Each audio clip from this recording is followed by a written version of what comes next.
나이 들수록 왜 이렇게 걱정이 많아질까요? 혼자 있는 시간이 편한데 외롭기도 해요. 몸도 마음도 지치는데 왜 이렇게 눈치 보며 살아야 할까요? 노년에 들어서면 삶이 더 여유로워질 줄 알았지만 현실은 그렇지 않습니다. 자식 눈치, 건강 걱정, 돈 문제, 인간관계까지 하루하루가 조용한 전쟁 같습니다. 웃고 있어도 마음은 무겁고 주변은 조용한데 머릿속은 시끄럽습니다. 하지만 걱정으로 노후를 채우는 것은 가장 어리석은 선택입니다. 이제는 나를 짓누르는 스트레스를 다 털어내야 할 때입니다. 노년에 진짜로 필요한 건 남이 아닌 나 자신을 지키는 5가지 방법입니다. 이 5가지를 알게 된다면 내 걱정을 남에게 넘길 수 있는 가볍고 자유로운 인생이 시작됩니다. 구독, 좋아요 누르시면 시작하겠습니다. 내 걱정 다 가져가라. 노년에 스트레스 없이 사는 5가지 방법 중 첫 번째는 타인과 비교하지 않기입니다. 노년에 접어들면 사람들은 당연히 마음이 넓어지고 여유로워질 거라고 생각합니다. 하지만 현실은 그 반대인 경우가 많습니다. 모임에 나가면 누구는 손주가 외국 대학에 갔다고 자랑하고, 누구는 자식이 의사라고 은근히 말하고, 누구는 요양원 대신 실버타운에 산다며 자랑스럽게 말합니다. 처음엔 웃으며 듣다가도 집에 돌아오면 마음이 허전해집니다. 나는 왜 저렇게 못 살았을까? 내 자식은 왜 저만큼 못 했을까라는 비교의 감정이 자존심을 찌르고 들어옵니다. 비교는 스스로를 가장 빠르게 무너뜨리는 독입니다. 타인의 삶을 기준으로 나를 바라보면 절대 만족이 없습니다. 누가 더 많이 가졌는지, 누가 더 화려하게 사는지는 중요하지 않습니다. 중요한 것은 나 자신의 삶이 얼마나 의미 있었는지, 지금 이 순간 내가 얼마나 편안하고 행복한지를 돌아보는 것입니다. 노년의 자존감을 잃기 시작하면 삶이 순식간에 공허해집니다.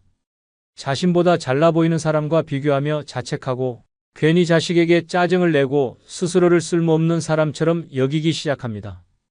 이 마음이 쌓이면 우울해지고 몸까지 아파집니다. 하지만 이 모든 고통의 출발점은 바로 비교입니다. 사람마다 인생의 속도도 다르고 방향도 다릅니다. 누구는 자식이 성공했지만 병을 얻었고, 누구는 부유하게 살지만 친구 하나 없이 외롭습니다. 반면 소박하게 살지만 건강하고 가족과 따뜻한 시간을 보내는 사람도 많습니다.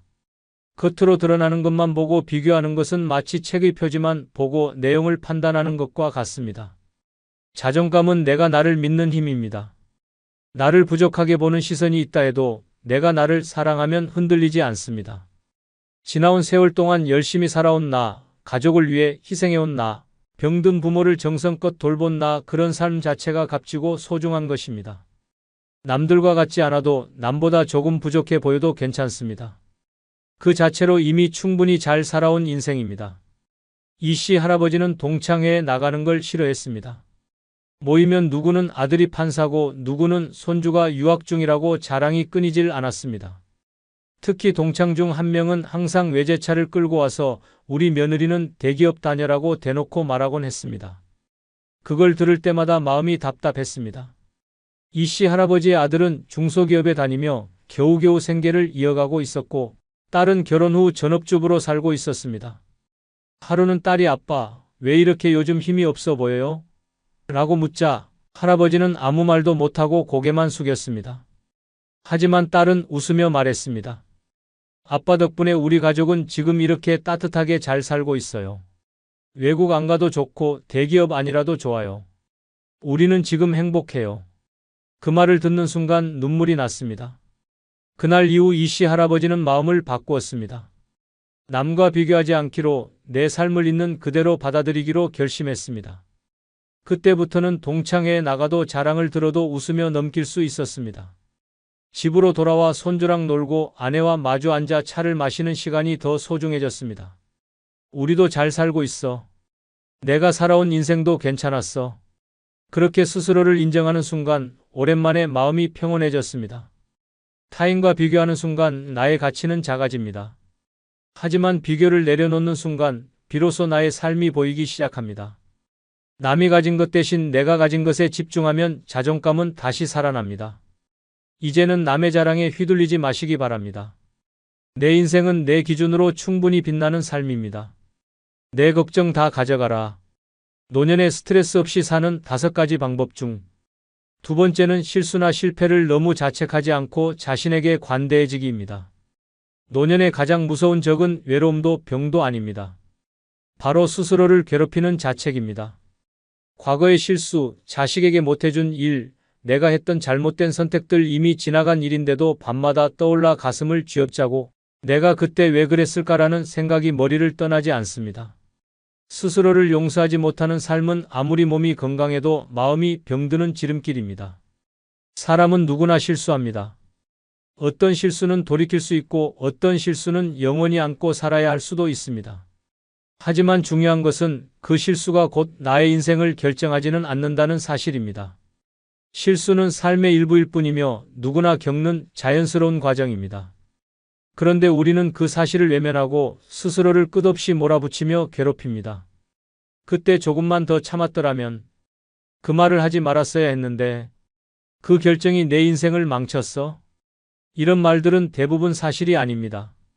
이미 지나간 과거를 현재의 기준으로 바라보며 후회하는 것일 뿐입니다. 당시에 나는 그 상황에서 최선을 다했고, 그 선택이 나쁘다는 걸 알면서도 감정과 상황에 밀려 어쩔 수 없었던 것입니다. 지금 와서 자신을 비난한다고 해서 그날의 시간이 다시 오지 않습니다. 자신에게 관대해진다는 것은 괜찮아라고 말해주는 연습입니다. 실수해도 괜찮고 실패해도 괜찮고 완벽하지 않아도 괜찮습니다. 자식에게 다 퍼주지 못했어도 괜찮고 가족에게 짜증냈던 날이 있어도 괜찮습니다. 내가 나를 이해하고 안아줄 수 있을 때 비로소 진짜 평안이 찾아옵니다. 사람들은 남의 실수에는 관대하면서도 정작 자신에게는 가장 가혹합니다. 친구가 같은 실수를 하면 그럴 수도 있지라고 말하면서 내가 하면 왜 그랬을까라며 잠 못 이룹니다. 이런 악순환을 끊어야 합니다. 내 인생의 가장 큰 위로자는 나 자신이어야 합니다. 강씨 할머니는 평생 자식 교육 하나만을 바라보고 살아왔습니다. 두 아들이 있었는데 첫째는 대기업에 들어가 잘 나갔고 둘째는 어릴 때부터 반항이 심했습니다. 둘째 아들이 대학을 중퇴하고 연락까지 끊긴 지 10년, 그 생각만 하면 마음 한구석이 무너졌습니다. 내가 그때 더 잘해줬어야 했는데 매를 조금만 덜 들었더라면 매일 그 후회 속에 살았고 거울을 볼 때마다 내가 잘못 키웠다는 목소리가 들리는 것 같았습니다. 하루는 교회 모임에서 같은 아픔을 겪은 친구를 만났습니다. 그 친구는 담담하게 말했습니다. 나는 이제 애한테서 손 뗐어. 그 아이 인생은 그 아이 몫이지 더 이상 내 죄책감은 아니야. 그 말을 듣고 강씨 할머니는 며칠 밤을 울었습니다. 그리고 처음으로 둘째 아들에게 미안하다고 그리고 지금도 사랑한다고 편지를 썼습니다. 답장은 오지 않았지만 마음은 훨씬 가벼워졌습니다. 그 후로 강씨 할머니는 자신을 덜 탓하게 되었습니다. 매일 아침 거울을 보며 수고했어라고 말했습니다. 반찬이 짜게 되어도 뭐 어때? 다음엔 좀 덜 넣으면 되지라고 웃었습니다. 친구들과 수다를 떨다가 말실수를 해도 예전 같았으면 며칠을 괴로워했겠지만 이제는 사람이 그럴 수도 있지 하며 털어버렸습니다. 자신에게 관대해지니 삶이 훨씬 가벼워졌습니다. 자식들에게도 예전보다 부드럽게 말하게 되었고 손주와 함께 보내는 시간도 더 따뜻해졌습니다. 완벽하려는 강박이 사라지자 사람들과의 관계도 자신의 삶도 훨씬 더 여유로워졌습니다. 실수와 실패는 누구나 겪는 일입니다.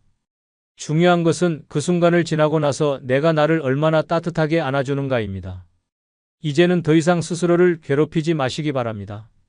노년의 평안은 자기 자신을 용서하고 있는 그대로 받아들이는 데서 시작됩니다.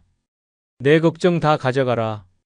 노년에 스트레스 없이 사는 5가지 방법 중 세 번째는 과거의 후회 내려놓기입니다.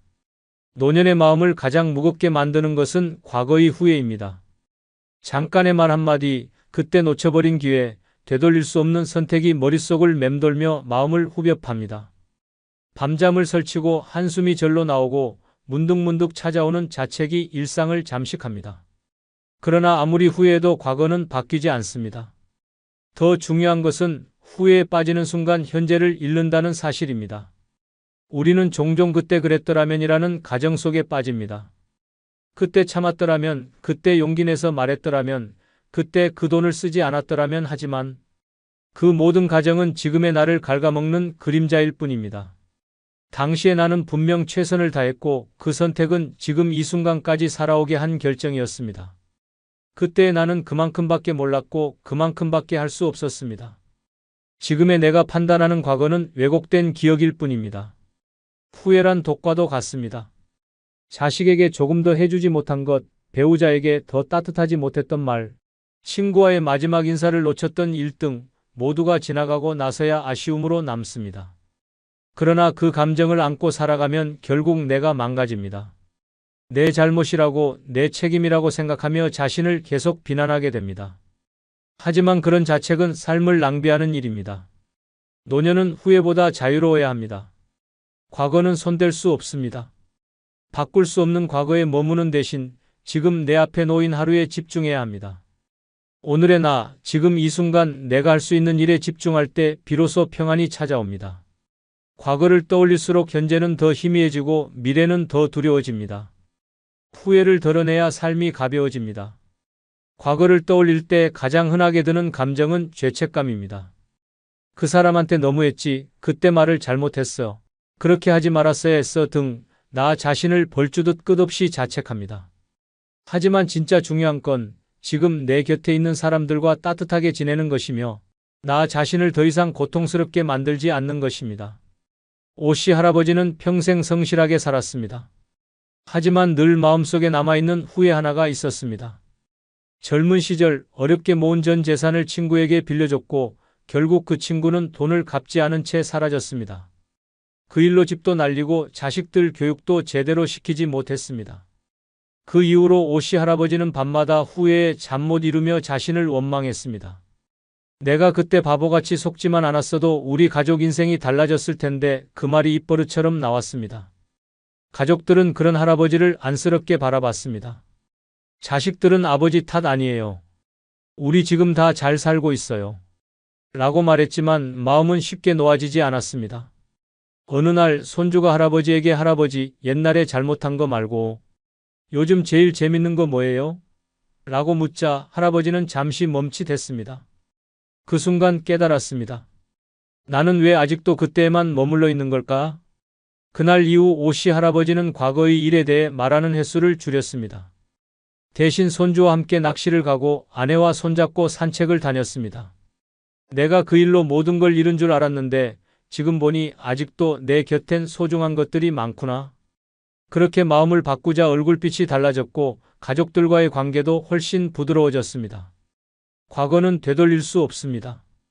하지만 지금의 나를 바꾸는 것은 언제든 가능합니다. 지나간 일로 스스로를 괴롭히는 대신 오늘 하루를 기쁘게 사는 것이 진짜 후회를 덜어내는 길입니다. 노년은 과거가 아닌 현재를 살아야 할 시간입니다. 더 이상 내 삶을 후회라는 감옥에 가두지 말고 지금 내 앞에 있는 삶을 껴안아야 합니다. 내 걱정 다 가져가라. 노년에 스트레스 없이 사는 5가지 방법 중 4번째는 모든 것을 완벽하게 하려는 완벽주의 내려놓기입니다. 노년의 삶을 가장 힘들게 하는 감정 중 하나는 조급함입니다. 그리고 그 조급함 뒤에는 완벽해야 한다는 강박이 숨어 있습니다. 나이가 들면 더 여유로워질 줄 알았지만 오히려 더 불안해지는 이유가 여기에 있습니다. 예전에는 잘하던 일들이 점점 느려지고 깜빡깜빡하는 일이 잦아지며 누군가에게 민폐가 되지 않을까 걱정하게 됩니다. 그래서 더 완벽하려고 애씁니다. 하지만 완벽주의는 결코 우리를 편하게 해주지 않습니다. 오히려 모든 일을 내가 책임져야 한다는 생각에 점점 지치고 불안해집니다. 가족 모임에서 음식 하나라도 빠지면 안 될 것 같고 손주에게 좋은 할머니가 되려면 늘 웃고 베풀어야 할 것 같고 남들 앞에 나설 때는 품위 있게 보여야 한다는 부담에 눌려 삽니다. 이렇게까지 완벽하려고 하면 삶 자체가 피로해질 수밖에 없습니다. 사람들은 완벽한 사람보다 편안한 사람을 더 좋아합니다. 모든 걸 다 해주는 사람보다 가치 있는 게 편한 사람을 더 그리워합니다. 하지만 우리는 잘해야 한다는 생각 때문에 진짜 나의 모습을 숨기고 살아갑니다. 웃고 있지만 속은 상하고 도와주고 있지만 정작 나 자신은 돌보지 못하고 있습니다. 완벽하지 않아도 괜찮습니다. 음식을 조금 태워도 약속을 깜빡해도 말실수를 해도 됩니다. 실수해도 웃을 수 있어야 진짜 여유로운 삶입니다. 내가 부족하다는 걸 받아들이는 순간 마음이 훨씬 가벼워집니다. 노년에는 더 이상 누구에게 인정받기 위해 애쓸 필요가 없습니다. 이미 충분히 살아왔고 그 자체로도 존중받아야 할 인생입니다. 완벽함을 내려놓으면 관계도 더 좋아집니다. 자식에게 너무 잘하려고 애쓰지 않아도 됩니다. 손주에게 완벽한 조부모가 되지 않아도 됩니다. 오히려 내 스타일대로 있는 그대로 대하면 더 자연스럽고 진솔한 관계가 만들어집니다. 완벽함보다 중요한 건 진심입니다. 이씨 할머니는 동네에서도 완벽한 엄마, 완벽한 아내, 완벽한 할머니로 통했습니다. 손님이 오면 집안 구석구석 먼지 하나 없이 청소했고 명절이면 혼자서 10가지가 넘는 음식을 준비했습니다. 손주가 놀러 오는 날이면 장난감, 간식, 옷까지 빠짐없이 준비해 놓아야 마음이 놓였습니다. 남들 앞에서는 항상 단정하게 머리를 빗고 옷도 단추 하나 흐트러짐 없이 입었습니다. 하지만 정작 본인은 늘 피곤했습니다. 내가 조금만 덜 했으면 손가락질 받을 거야. 이 나이에 민폐 끼치면 안 돼. 마음속에선 늘 자신을 다그쳤습니다. 그러던 어느 날 설날 아침 일이 터졌습니다. 준비한 갈비찜이 타버렸고 장 보느라 깜빡 잊고 산 약을 제 시간에 먹지 못해 결국 병원에 실려갔습니다. 병실에서 누워있는 동안 이씨 할머니는 생각했습니다. 내가 왜 이렇게까지 했을까? 그동안 자신이 만든 완벽함의 틀에 스스로를 가두고 있었다는 걸 그제야 깨달았습니다. 병원에서 퇴원한 후 할머니는 달라졌습니다. 손주가 와도 간단한 간식만 준비했고 집 청소도 하루 걸러 한 번만 했습니다. 명절 음식은 자식들에게 맡기고 본인은 편하게 앉아 이야기를 나누기 시작했습니다. 놀랍게도 가족들의 반응은 더 따뜻했습니다. 엄마, 요즘 더 보기 좋아요. 할머니, 이제 같이 놀 시간이 많아졌어요. 그 말에 이씨 할머니는 웃으며 말했습니다. 완벽한 할머니는 이제 그만하려고. 그냥 같이 즐거운 할머니가 될래. 완벽을 내려놓으니 진짜 삶이 시작되었습니다. 지금부터는 내가 좋아하는 만큼만, 내가 할 수 있는 만큼만 해도 충분합니다. 노년의 행복은 완벽함이 아니라 편안함에서 시작됩니다. 내 걱정 다 가져가라. 노년에 스트레스 없이 사는 5가지 방법 중 5번째는 자신의 한계를 인정하고 불필요한 책임 내려놓기입니다. 노년에 이르러서도 여전히 책임이라는 이름에 눌려 사는 사람들이 많습니다. 이미 자식들은 다 커서 자기 삶을 살고 있는데도 부모는 여전히 내가 뭔가 해줘야 한다고 생각합니다. 남편이 세상을 떠나고도 아이들한테 짐이 되면 안 된다고 스스로를 몰아붙입니다. 때론 친척, 이웃, 심지어 모임의 소소한 일까지도 내가 해야지라는 생각으로 짊어집니다. 그렇게 하루하루가 부담으로 꽉 들어차게 됩니다. 그러나 이제는 내려놓아야 합니다.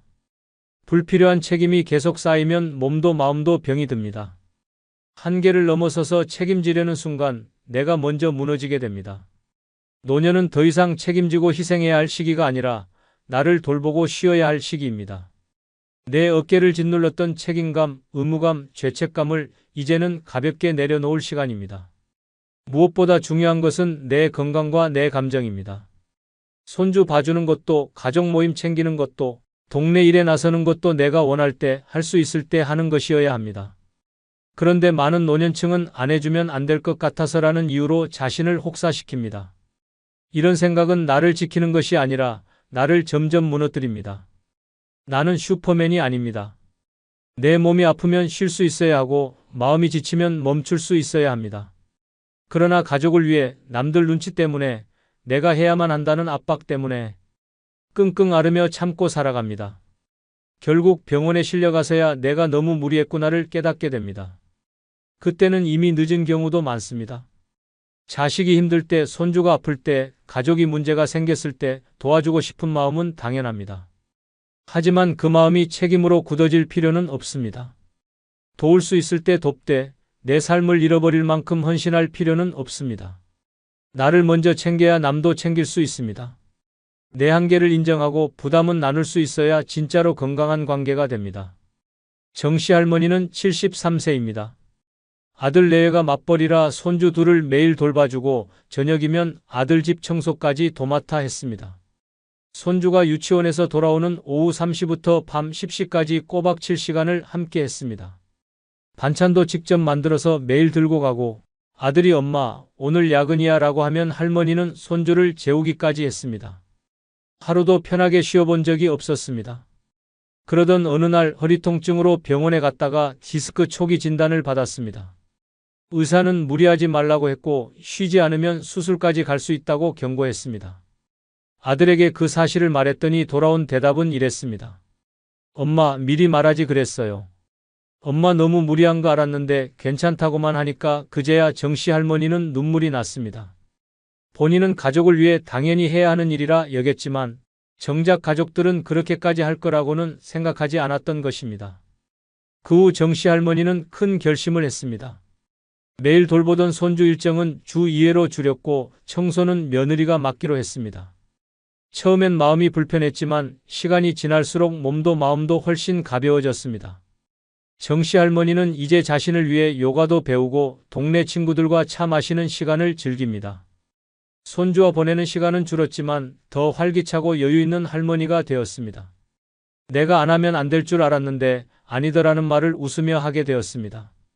누구나 누군가를 위해 헌신한 시기가 있습니다. 하지만 이제는 그 시기를 내려놓고 나 자신에게 집중할 때입니다. 불필요한 책임을 내려놓는 것은 무책임한 것이 아닙니다. 오히려 나를 지키는 가장 현명한 선택입니다. 이제는 누군가를 위한 삶이 아니라 나를 위한 삶을 살아야 할 시간입니다. 노년은 누구보다 내가 나를 위로하고 다독이고 돌봐야 하는 시기입니다. 더 이상 남을 위해 애쓰지 말고 이제는 나를 위해 사는 연습을 해야 합니다. 걱정과 스트레스로 가득 찬 하루를 살 것인지 아니면 나다운 삶을 살 것인지는 내 선택입니다. 이제 내 걱정은 그만, 마음 놓고 웃으며 살아도 됩니다. 구독, 좋아요 누르시면 마치겠습니다.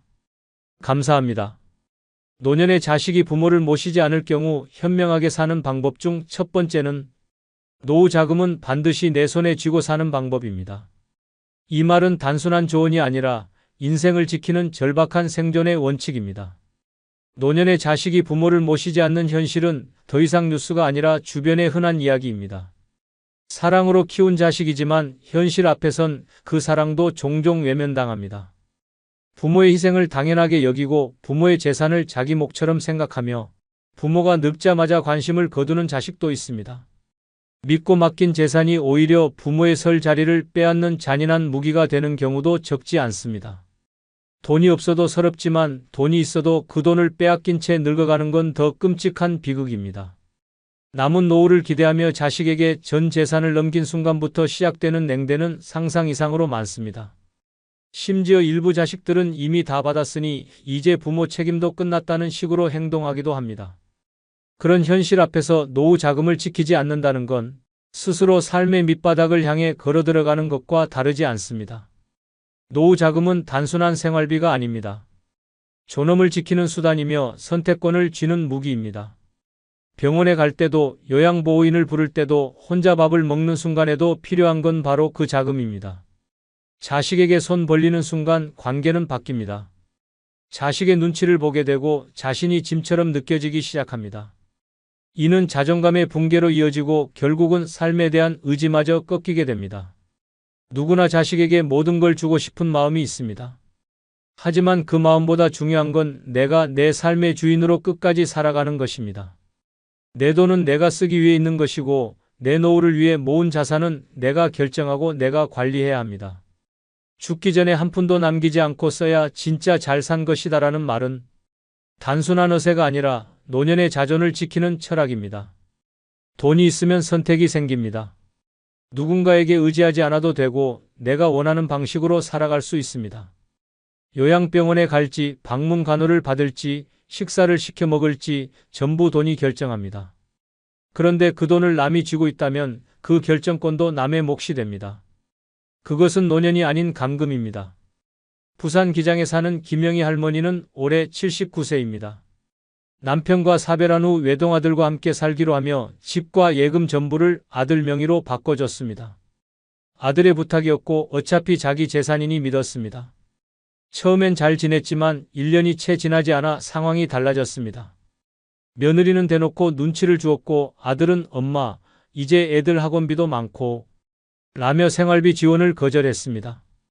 결국 김할머니는 하루에 2끼만 챙겨 먹고 전기장판 하나로 겨울을 버텼습니다. 하루는 병원에서 정기검진을 받으려 했지만 택시비가 아까워 걸어가다 쓰러졌습니다. 그날 이후 김할머니는 결심했습니다. 딸처럼 지내던 이웃에게 도움을 받아 변호사와 상담을 시작했고 어렵게 법적 소송을 거쳐 집 일부와 예금 일부를 다시 돌려받았습니다. 이후 작은 원룸으로 옮겨 살면서 최소한의 생활비와 건강관리비를 자신이 직접 관리하고 있습니다. 그녀는 요즘 매일 새벽에 일어나 커피 한 잔을 마시며 웃습니다. 이제야 살 것 같다고 말합니다. 누구의 눈치도 보지 않고 내가 내 돈으로 밥 먹고 병원 가고 가끔 친구 만나 커피 마실 수 있는 이 자유가 인생 최고의 사치라고 말합니다. 자식에게 전부 주고 고개 숙이는 삶보다는 내 손에 돈 쥐고 당당하게 늙는 삶이 훨씬 아름답고 행복하다는 걸 김 할머니는 이제야 깨달았다고 말합니다. 두 번째는 재산 증여는 천천히 신중하게 진행하는 방법입니다. 사랑은 순간일 수 있지만 재산은 평생의 결과입니다. 자식이 아무리 사랑스럽고 믿음직스럽게 보여도 재산 앞에서는 본심이 달라지는 경우가 많습니다. 특히 부모가 나이가 들면 자식은 자연스럽게 이제 내 차례라고 생각하게 됩니다. 하지만 부모 입장에서 재산은 단순한 돈이 아닙니다. 평생 땀 흘려 만든 인생의 결실이며 노후를 지탱해줄 마지막 안전망입니다. 이 중요한 자산을 너무 빨리, 너무 쉽게 넘기는 순간 부모의 인생은 자식의 눈치 속으로 들어가게 됩니다. 세상엔 참 씁쓸한 진실이 있습니다. 재산을 주면 사람이 변한다는 말은 단순한 겁주기가 아닙니다. 실제로 많은 부모들이 자식에게 집을 넘기고 예금을 나눠주고 상속을 미리 정리한 후부터 자식의 태도가 차가워졌다고 말합니다. 손주를 데리고 자주 오던 며느리가 발길을 끊고 전화 자주 하던 아들이 점점 무뚝뚝해지고 결국 부모는 집안에서 조용히 잊혀지는 존재가 됩니다. 재산은 사랑의 증표가 아닙니다. 신뢰의 결과로 주는 것도 아닙니다. 그것은 철저하게 내 인생의 권한이며 내가 살아있는 한 내가 결정해야 할 권리입니다. 너무 쉽게, 너무 일찍, 너무 감정적으로 넘기는 순간 돌이킬 수 없는 후회를 남깁니다. 그리고 그 후회는 단순한 돈의 문제가 아니라 관계의 균열과 존엄의 상실로 이어집니다. 특히 많은 부모들이 어차피 다 줄 건데 지금 주는 게 낫지라고 생각합니다. 하지만 그것은 함정입니다. 지금이라는 시점은 자식에게는 완료가 되고 부모에게는 소외가 됩니다. 사랑이라는 이름으로 모든 재산을 증여하고 난 뒤 연락이 끊긴 자식들, 병원 한번 데려가지 않는 가족들, 결국 요양시설에서 쓸쓸히 눈을 감는 어르신들의 사연은 우리 주변에 넘쳐납니다. 증여는 나를 위한 선택이어야 합니다. 자식이 나를 돌보지 않아도 내 삶이 무너지지 않도록 준비된 상태에서 내가 통제할 수 있는 범위 내에서 천천히 나누는 것이 가장 현명합니다. 믿음이 아니라 시스템으로, 감정이 아니라 계획으로 진행해야 합니다. 필요하다면 변호사, 세무사, 공증인의 도움을 받아 정확하고 안전하게 진행해야 합니다. 증여는 끝이 아니라 시작이며 그 이후의 삶이 더 중요하다는 사실을 잊지 말아야 합니다. 서울 송파구에 사는 윤정희 할머니는 76세입니다. 3남매를 두었고 막내 아들이 가장 속 깊고 살뜰하게 챙겼습니다. 윤 할머니는 막내에게 미안한 마음이 컸습니다. 자식들 중 가장 늦게 자리 잡았고 경제적으로도 넉넉하지 않았기 때문입니다. 그래서 아파트를 미리 막내 아들 명의로 바꿔주었습니다. 내가 없어도 걱정 없이 살았으면 좋겠다는 마음이었습니다. 처음엔 고마워하던 아들이 점점 달라졌습니다. 집 근처에 살면서도 연락이 줄었고 병원에 데려다 달라는 부탁에도 바쁘다며 거절하기 일쑤였습니다. 어느 날은 윤 할머니가 갑자기 어지럼증을 느껴 혼자 병원 응급실에 가야 했습니다. 그날 이후 그녀는 스스로 묻기 시작했습니다. 내가 집을 주지 않았다면 지금도 이렇게 혼자였을까? 결국 윤 할머니는 이웃 아주머니와 친해져 동네에서 함께 병원도 가고 장도 보고 반찬도 나눠 먹는 생활을 시작했습니다. 그러던 어느 날 그 아주머니가 조심스레 물었습니다. 정희 언니, 아파트는 왜 그렇게 일찍 넘겼어? 그 순간 윤 할머니는 웃으며 말했습니다. 그땐 내가 현명하다고 생각했는데 지금은 그냥 성급했다고 느껴. 그리고 덧붙였습니다. 다음 생에 태어나면 재산은 손에 꼭 쥐고 살 거야. 천천히, 아주 천천히 나눠줄 거야. 이야기를 들은 동네 어르신들이 다들 박수를 쳤습니다. 그리고 농담처럼 말했습니다. 우리끼리 약속하자. 죽기 전까지 재산은 손에 쥐고 살자고. 웃음 속엔 진심이 담겨 있었습니다. 재산은 미련 없이 나누는 것이 아니라 후회 없이 지키는 것이 먼저입니다. 그것이 노년을 현명하게 사는 진짜 지혜입니다. 세 번째는 내 건강과 돌봄을 위한 비용은 미리 떼어두는 방법입니다. 이것은 단순한 준비가 아니라 나를 지키는 최소한의 무기입니다. 노년은 갑자기 무너집니다. 어느 날 넘어지며 시작되고 다음 날부터 병원이 일상이 됩니다. 젊었을 때는 상상도 못했던 병명들이 쏟아지고 일어나지도 못할 정도로 기운이 빠집니다. 그런데 그 순간 돈이 없으면 치료도 못 받고 간병인도 못 부릅니다. 아무도 도와줄 수 없는 그 외롭고 차가운 상황에서 내 곁에 있을 수 있는 유일한 존재는 바로 내가 미리 준비한 건강자금입니다. 노년에 자식이 있다고 안심하는 건 환상입니다. 자식은 바쁩니다. 직장에 치이고 아이들 키우느라 여유가 없습니다. 부모 돌봄은 늘 후순위로 밀립니다.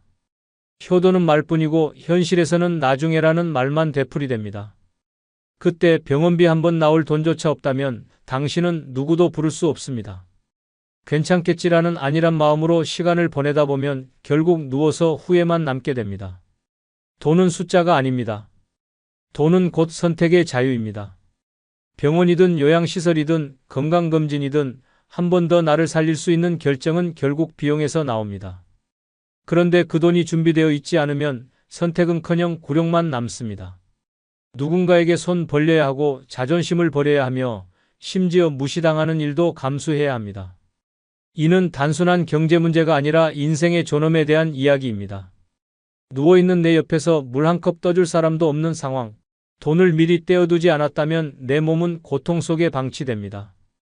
간병인을 부르려 해도 하루에 몇만 원씩 드는 비용은 만만치 않습니다. 자식에게 부탁했다가 이번 달 카드값이 많아서라는 말만 듣고 돌아오는 순간 그 고통은 외로움과 서러움으로 몇 배가 됩니다. 그래서 지금 준비해야 합니다. 건강보험은 기본이고 간병비와 병원비를 위한 예금 계좌를 따로 만들어두는 것입니다. 정기검진도 미루지 않고 받고 아플 경우를 대비한 병원 이동 계획도 세워야 합니다. 간병인이 필요할 경우 어떤 업체가 신뢰할 수 있는지도 미리 알아보고 상담을 받아둬야 합니다. 그런 준비가 나를 살립니다. 경기도 안양에 사는 오순례 할머니는 올해 82세입니다. 젊었을 때부터 남편 없이 세 아이를 키우며 악착같이 살았습니다. 3남매 모두 장성했고 결혼도 했지만 누구 하나 어머니를 모시겠다는 말은 없었습니다. 다들 형편이 어려워서라는 말만 되풀이될 뿐이었습니다. 그래서 오할머니는 70세가 되던 해 모든 예금 중 일부를 따로 빼어 건강돌봄 계좌를 만들었습니다. 주변에선 그 돈으로 손주 학원비라도 보태지라는 말도 있었지만 그녀는 단호했습니다. 내 몸이 망가지면 아무도 책임지지 않아. 내가 나를 지켜야지. 실제로 2년 전 오할머니는 갑자기 쓰러져 병원에 실려갔고 3주간 입원 치료를 받아야 했습니다. 자식들은 모두 바쁘다며 얼굴 한번 비추지 않았고 결국 간병인 도움 없이 지내야 했습니다. 하지만 그녀는 당황하지 않았습니다. 미리 준비해둔 건강돌봄 계좌에서 비용을 꺼내 간병인을 불렀고 필요한 약과 식사를 전부 해결했습니다. 병원에서 퇴원할 때 의사가 말했습니다. 보통은 자식 없으면 이렇게 못 버티시는데 대단하세요. 그 말에 오할머니는 이렇게 대답했습니다. 내 자식은 이 계좌야. 내가 키운 유일한 자식. 지금도 오할머니는 아프지 않더라도 매달 일정 금액을 건강계좌에 넣고 있습니다. 혹시 모를 내일이 나를 배신하지 않도록이라는 그녀의 말은 많은 어르신들의 마음을 울렸습니다. 내 몸은 내가 지켜야 합니다. 그리고 그 시작은 바로 내 건강과 돌봄을 위한 돈을 미리 떼어두는 그 순간입니다. 그것이야말로 노년을 진짜로 현명하게 살아가는 유일한 길입니다. 네 번째는 유언장으로 가족 갈등을 미리 막는 준비 방법입니다. 유언장으로 가족 갈등을 미리 막는 준비 방법입니다. 아무리 사이 좋은 가족이라도 돈 앞에서는 무너질 수 있습니다.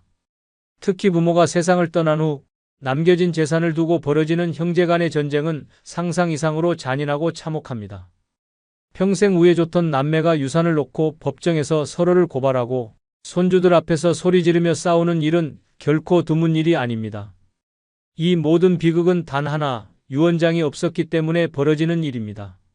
나는 자식들이 알아서 잘 나누겠지라는 막연한 믿음은 가장 위험한 착각입니다. 부모가 살아있을 땐 효자 같던 자식도 막상 돈이 걸리면 눈빛부터 달라집니다. 평생 동생을 챙기던 형이 유산 앞에선 내가 장남인데 왜 반반이냐고 소리치고 말 한마디 없던 며느리는 갑자기 앞에 나서서 우리 쪽은 손해를 봤다며 따지고 드는 모습은 너무도 흔한 현실입니다. 죽은 사람은 말이 없습니다. 그래서 남겨진 사람들은 자기 입장에서 해석하고 자기 욕심대로 판단합니다. 부모의 뜻은 왜곡되고 남겨진 유산은 분열의 불씨가 됩니다. 그 순간부터 가족이라는 울타리는 조각나고 형제라는 이름은 이기심으로 변질됩니다.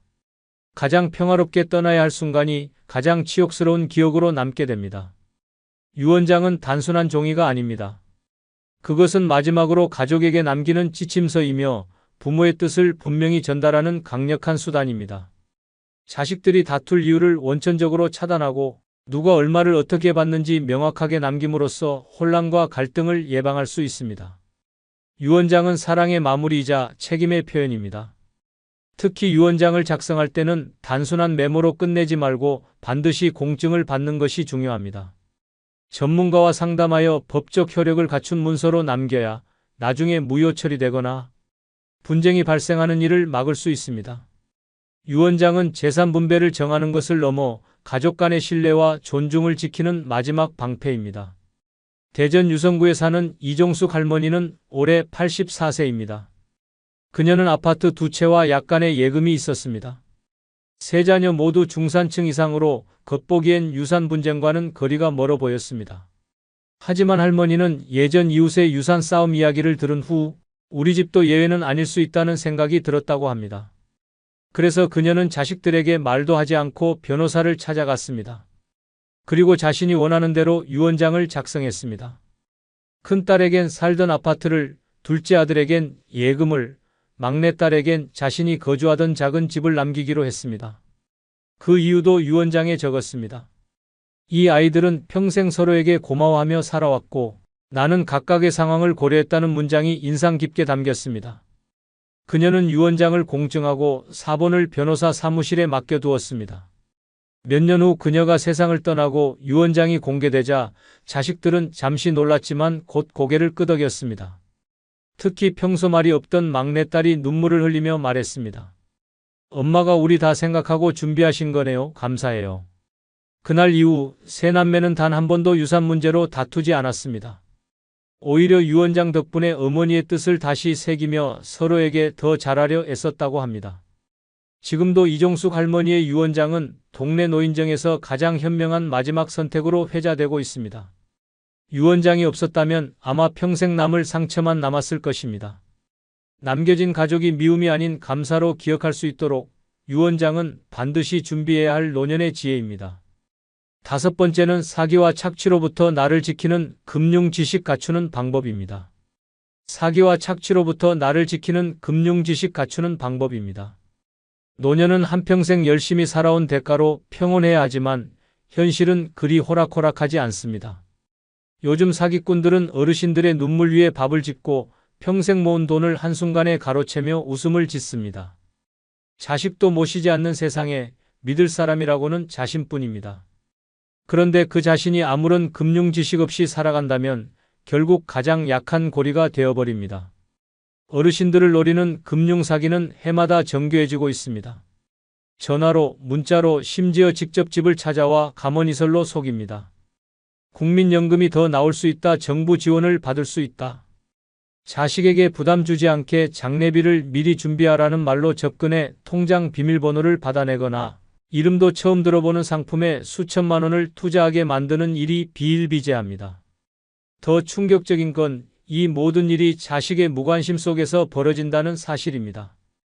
부모를 챙기지 않는 자식은 많고 그 틈을 파고드는 사기꾼은 더욱 많습니다. 심지어 가족을 사칭해 돈을 요구하는 보이스피싱부터 잘 알고 지내던 이웃이 투자 명목으로 돈을 빌리고 사라지는 일도 일상입니다.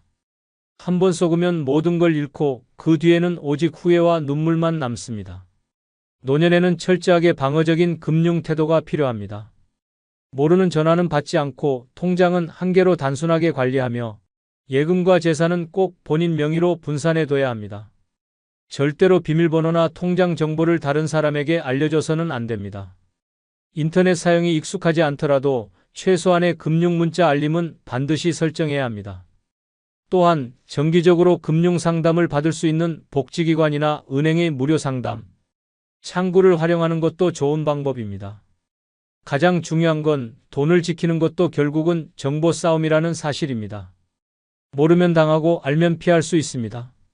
친구 따라, 친척 따라 무작정 가입하는 보험이나 투자 상품은 피하고 이해되지 않는 조건에는 절대 사인하지 않아야 합니다.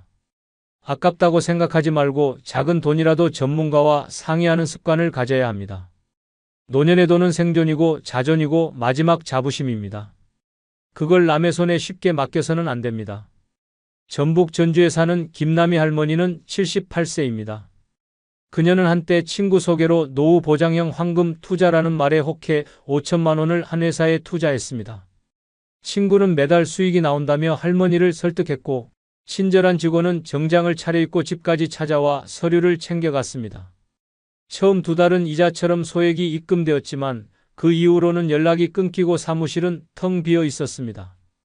자식들에게 말도 못하고 경찰에 신고하러 가는 길은 너무도 참담했습니다.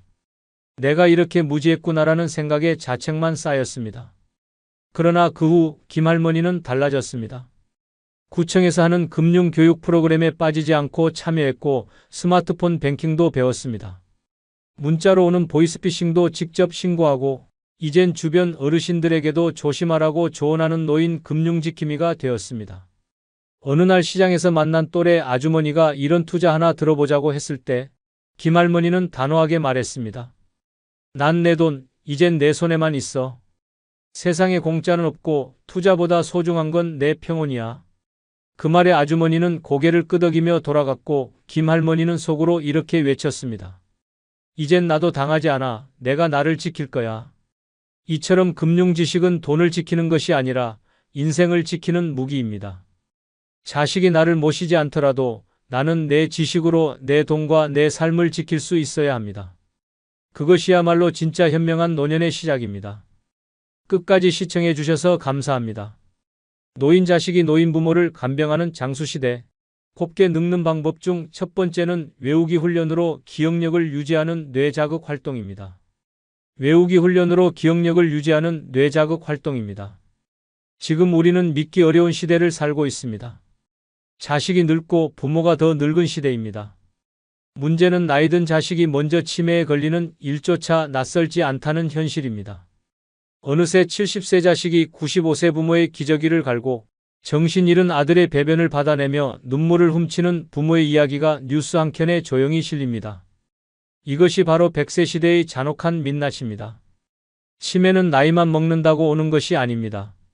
준비하지 않으면 누구에게나 찾아오는 무서운 질병입니다. 아무리 건강하게 살아왔다 해도 기억을 지키지 못하면 나의 인생 전체가 무너집니다.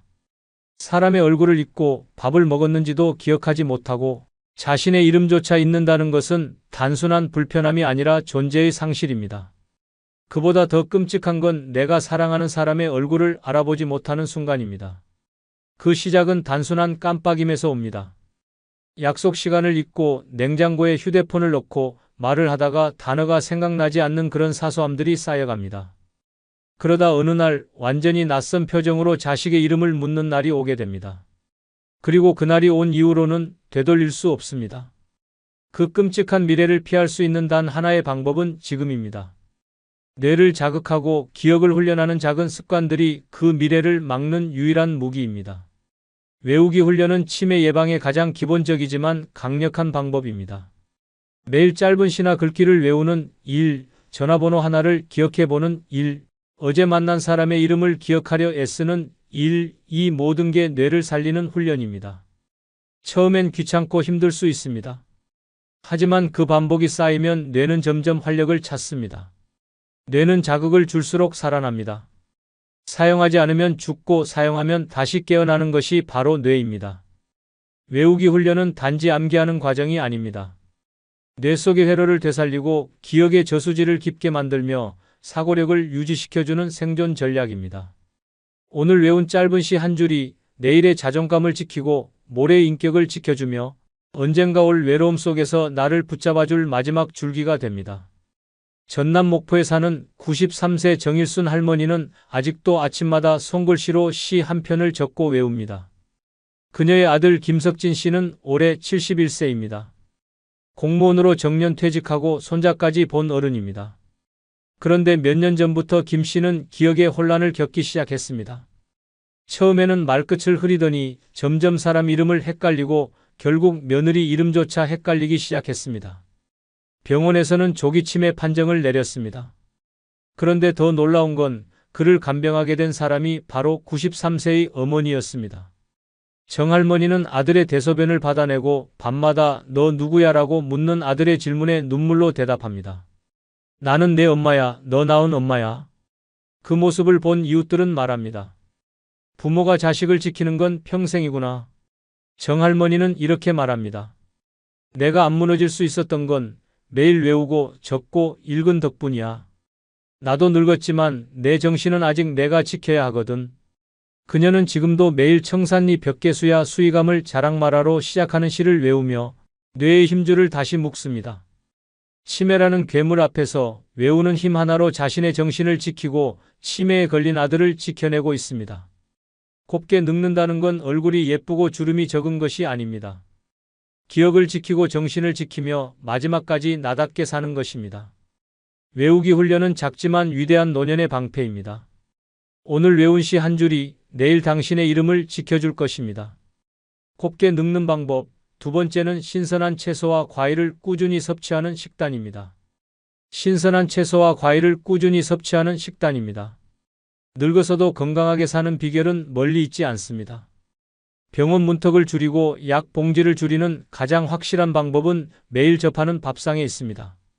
특히 신선한 채소와 과일은 그 어떤 보약보다 강력한 생명력의 근원이 됩니다. 그런데 많은 노인들이 정작 가장 중요한 이 식단을 놓치고 있습니다. 귀찮다는 이유로, 입맛에 안 맞는다는 이유로, 씹기 불편하다는 이유로 밥상에서 채소와 과일을 점점 멀리합니다. 그 결과는 비만, 당뇨, 고혈압, 심지어 치매까지 이르는 끔찍한 병들의 행렬입니다. 노인이 된 자식이 더 늙은 부모를 간병하는 장수시대에 무너지는 건 다리보다 위장이고 눈보다 혈관이며 말보다 혈당입니다. 나이 70 먹은 자식이 당뇨로 시력을 잃고 90 넘은 부모가 자식의 인슐린 주사를 놓는 기막힌 현실은 더 이상 드라마 속 이야기가 아닙니다. 그 무너짐의 출발은 하나같이 염분과 기름, 단맛에 찌든 식습관입니다. 채소는 몸을 청소하고 과일은 생명을 세척합니다. 신선한 채소는 노인의 장을 부드럽게 비워주고 혈관을 깨끗이 씻어주며 변비와 고혈압, 혈관성 치매를 예방하는 최고의 해독제입니다. 과일에 들어있는 천연당과 항산화 성분은 뇌를 지켜주고 피부를 살리고 면역을 올려줍니다. 이 둘이 하루의 식단에 고정으로 올라오는 삶과 일주일에 한 번 먹는 삶은 결국 몇 년 후 전혀 다른 모습의 노년을 만들어냅니다. 문제는 입맛이 아니라 습관입니다. 오랫동안 기름지고 자극적인 음식에 익숙해진 입은 처음에는 채소와 과일이 맛없게 느껴집니다. 하지만 그건 입이 병든 겁니다. 꾸준히 먹다 보면 몸이 먼저 달라집니다. 소화가 편해지고 혈압이 안정되며 대변이 시원해지고 피부가 매끈해지는 기적 같은 변화가 찾아옵니다. 입맛은 늙어도 몸은 정직합니다. 꾸준히 채소와 과일을 받아들이는 몸은 반드시 답을 줍니다. 노년에는 약보다 음식이 먼저입니다. 정해진 시간에 식사하고 몇 끼마다 2가지 이상의 채소를 곁들이고 하루 한 번은 계절 과일을 먹는 것만으로도 건강한 노년의 기초 체력이 완성됩니다. 이 습관 하나로 뇌 건강, 심혈관 건강, 대사 건강까지 챙길 수 있다면 더 말할 필요도 없습니다. 가장 쉬우면서도 가장 강력한 건강 전략이 바로 신선한 채소와 과일입니다. 경남 거창에 사는 91세 박윤자 할머니는 지금도 눈이 맑고 허리도 꼿꼿하며 혼자 버스를 타고 장에 갑니다. 그 비결은 단 하나, 매일 아침 과일과 채소로 시작하는 식단입니다. 그녀는 30년 전 남편을 암으로 떠나보낸 뒤 식단의 중요성을 뼈저리게 느꼈다고 말합니다. 그때부터 육류는 줄이고 채소 반찬을 기본으로 하고 과일은 간식처럼 즐기기 시작했습니다. 그녀의 딸 김하순 씨는 올해 68세입니다. 그런데 딸은 당뇨, 고혈압, 고지혈증 3가지를 모두 앓고 있고 하루에 약을 6가지나 먹고 있습니다. 아이러니하게도 박 할머니는 약 한 알도 복용하지 않습니다. 오히려 자신보다 20살 가까이 어린 딸의 병원 예약을 챙기고 반찬까지 싸서 보내줍니다. 어느 날 딸 김하순 씨가 속상한 얼굴로 말했습니다. 엄마는 기운도 좋고 무릎도 멀쩡한데 나는 왜 이렇게 아플까? 그때 박 할머니는 정색하며 말했습니다. 넌 젊어서 고기만 먹고 과일은 사치라며 안 먹었잖아. 나는 사과 한 조각이라도 매일 먹었고 나물 한 접시라도 내 손으로 무쳐 먹었어. 건강은 입이 아니라 마음에서 지키는 거야. 그날 이후 김하순 씨는 엄마의 말을 듣고 채소 위주의 식단으로 바꾸기 시작했고 6개월 만에 혈당 수치가 안정되며 약 하나를 줄였습니다. 박 할머니는 오늘도 딸을 위해 오이 무침과 삶은 브로콜리를 싸주며 말합니다. 약 먹는 것보다 채소 먹는 게 훨씬 싸고 훨씬 낫다. 노인이 자식을 간병하는 세상, 그것은 식단의 결과일 수 있습니다. 오늘 먹는 채소 한 접시, 과일 한 조각이 10년 후 누가 누구를 간병할지를 결정합니다. 곱게 늙는 비결은 멀리 있지 않습니다. 당신의 오늘 밥상 위에 있습니다. 곱게 늙는 방법, 세 번째는 근력 운동으로 몸의 기초 체력을 유지하는 방법입니다. 근력 운동으로 몸의 기초 체력을 유지하는 방법입니다. 지금 우리는 노인이 노인을 간병하는 시대에 살고 있습니다. 70대 자식이 90대 부모의 기저귀를 갈고 60대 딸이 85세 어머니를 업고 병원에 가는 장면은 더 이상 특별하지 않습니다. 더 충격적인 건 이 노인. 자식들조차 이미 허리와 무릎이 망가진 상태에서 다른 노인을 돌보고 있다는 현실입니다. 결국 둘 다 쓰러지고 마지막에는 요양병원이 유일한 답이 되어버리는 암울한 상황이 벌어지고 있습니다. 이 비극을 막을 수 있는 유일한 해답은 근력입니다. 근육은 단순히 힘을 내는 조직이 아닙니다.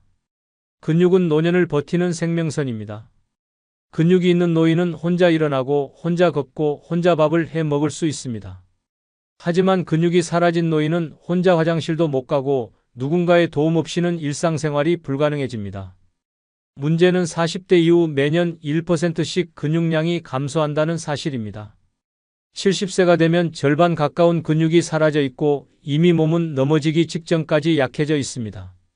넘어지면 어떻게 될까요? 엉덩이뼈가 부러지고 누워만 지내다 폐렴이 오고 결국 치매로 이어집니다. 모든 질병의 시작은 넘어짐입니다. 그리고 그 넘어짐은 근육 없음에서 시작됩니다. 약은 근육을 만들어주지 못합니다. 병원도 근육을 대신해주지 않습니다. 오직 내 몸을 내가 움직이는 것만이 근육을 살립니다. 걷는 것만으로는 부족합니다. 반드시 근력 운동이 필요합니다.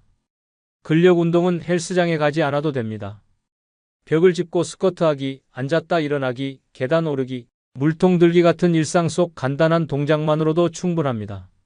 하루 10분이라도 매일 반복하면 근육은 반드시 반응합니다. 일주일만 해도 다리 힘이 달라지고 한 달만 지나면 계단 오르기가 쉬워집니다. 그 변화가 결국 병원을 멀리하게 하고 간병인을 부르지 않게 하며 자식에게 짐이 되지 않는 삶으로 연결됩니다. 노년의 자존감은 곧 근육입니다. 혼자 신발끈을 묶을 수 있는 유연함, 의자에서 벌떡 일어설 수 있는 다리 힘, 물건을 들고 장을 볼 수 있는 팔의 힘. 이것이 늙어서도 사람답게 사는 조건입니다. 남들보다 멋져 보이기 위한 운동이 아닙니다. 쓰러지지 않기 위한 운동입니다. 내 몸을 내가 끝까지 쓰기 위한 준비입니다. 근육은 돈이 없어도 만들 수 있고 늙어도 늦지 않습니다. 지금 당장 시작하는 것이 가장 빠릅니다. 충북 충주에 사는 88세 이춘자 할머니는 동네에서 여장군이라는 별명을 갖고 있습니다. 이유는 간단합니다. 팔굽혀펴기를 10개씩 하고 김장철이면 혼자 김치통을 옮기며 계단도 쉬지 않고 오르내리기 때문입니다. 놀라운 건 그녀가 70세에 허리디스크 수술을 받고 나서야 운동을 시작했다는 사실입니다. 그녀는 당시 병원에서 앞으로는 무거운 거 들지 마세요 라는 말을 듣고 분노했습니다.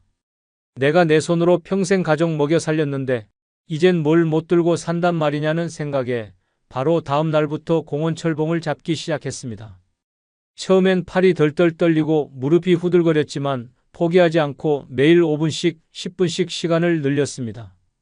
10년이 지나자 이춘자 할머니는 80세 생일에 윗몸 일으키기를 20회 성공했고 지역 노인복지관에서 강의 요청까지 받았습니다. 더 놀라운 건 그녀의 딸 66세 박정임 씨가 무릎 관절염으로 걷기 힘들어졌을 때였습니다. 이춘자 할머니가 휠체어를 밀고 병원을 함께 다녔고 약도 챙기고 밥도 차려주었습니다. 사람들은 놀라며 말했습니다.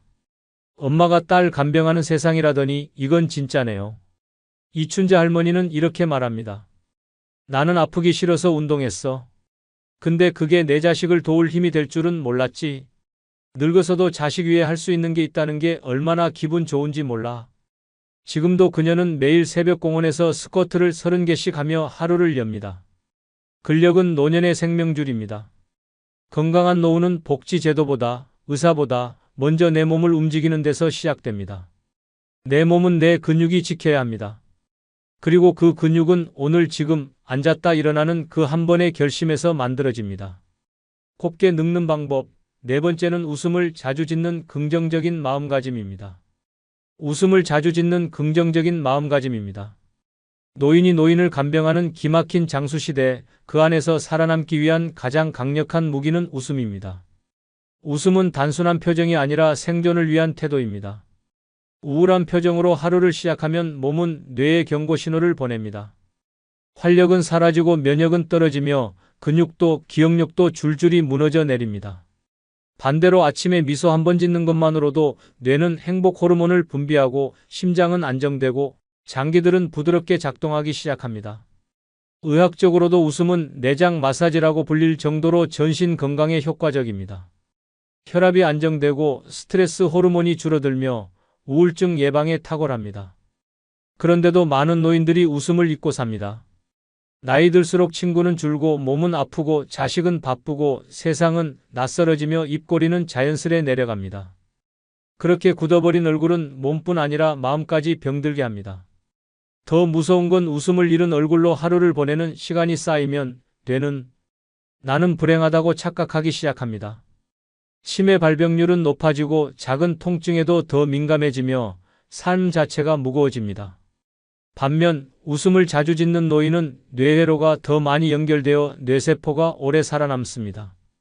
실제 연구에 따르면 하루에 10번 이상 웃는 노인은 그렇지 않은 노인보다 치매 발생 확률이 30% 이상 낮다고 합니다. 긍정적인 마음은 타고나는 것이 아닙니다. 억지로라도 웃어보는 훈련에서 시작됩니다. 거울을 보고 웃고 지나가는 사람에게 인사를 하며 웃고 TV를 보며 웃고 심지어 밥을 먹을 때도 맛있다며 웃는 겁니다. 그렇게 만들어진 웃음은 결국 습관이 되고 그 습관이 뇌와 몸을 살립니다. 표정을 바꾸면 인생이 바뀐다는 말은 단순한 격언이 아닙니다. 과학적 진실입니다. 웃음은 인간관계에서도 절대적입니다. 찡그린 얼굴로 모임에 들어오면 사람들은 피하지만 환하게 웃으며 안녕하세요. 한마디 건네면 분위기는 순식간에 따뜻해집니다. 노년의 가장 큰 복은 사람 복입니다. 사람 복을 만드는 건 웃음입니다. 웃는 사람 옆에는 사람이 모이고 웃는 사람 곁에는 도움이 따라옵니다. 그래서 웃는 노인은 늙어도 외롭지 않고 힘들어도 무너지지 않으며 병들어도 버텨냅니다. 경기 고양시에 사는 87세 조영자 할머니는 동네에서 웃음 대장으로 불립니다. 그녀는 실버 요가반에서도 동네 마트에서도 병원 대기실에서도 항상 웃고 있습니다. 그래서 사람들은 그녀 곁에 앉고 싶어 하고 모임에도 그녀가 없으면 분위기가 싱겁다고 말합니다.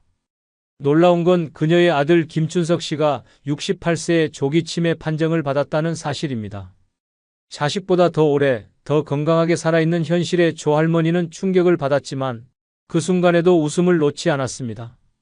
병원에서 의사가 아드님 상태가 점점 나빠질 수 있습니다라고 말했을 때 조 할머니는 눈물을 닦고 이렇게 말했습니다. 그러면 내가 웃어야죠.